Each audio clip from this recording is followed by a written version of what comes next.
কি ফিলিস্তিন নামটা শুনে এড়িয়ে যাচ্ছেন? যান, এড়িয়ে যান। কেননা ফিলিস্তিন তো আর আমাদের বাংলাদেশ না। কোনো সমস্যা নেই, এড়িয়ে যান। কিন্তু একটা কথা মনে রাখবেন, সেই কাল কিয়ামতের দিন যখন আল্লাহ আপনাকে প্রশ্ন করবে, তখন কি করবেন? কি করবেন যখন জিজ্ঞাসিত হবেন যে কেন আপনি মজলুম ফিলিস্তিনদের পাশে থাকেননি? জানি উত্তর দিতে পারবেন না, কারণ আপনার নিজেরই জানা নেই এর উত্তর কি হবে। এখন হয়তো বলতে পারেন যে আমি কি করে ফিলিস্তিনে গিয়ে মজলুমদের পাশে থাকব, কি করে এত দূর গিয়ে সাহায্য করব? হ্যাঁ, এইরকম প্রশ্ন যদি আপনার মনে উদয় হয়ে থাকে, তাহলে অবশ্যই আপনার মনে অলসতা আর বজ্রে ভরা। এই আধুনিক যুগে অস্ত্রের চেয়ে পাওয়ার হচ্ছে মিডিয়া, তাই মিডিয়ায় বেশি বেশি করে তা প্রচার করুন। হ্যাশট্যাগের মাধ্যমে প্রতিবাদ করুন।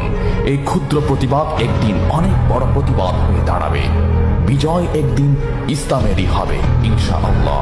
এটা আমার কথা নয়, এটা এই মহাবিশ্বের প্রভুর কথা।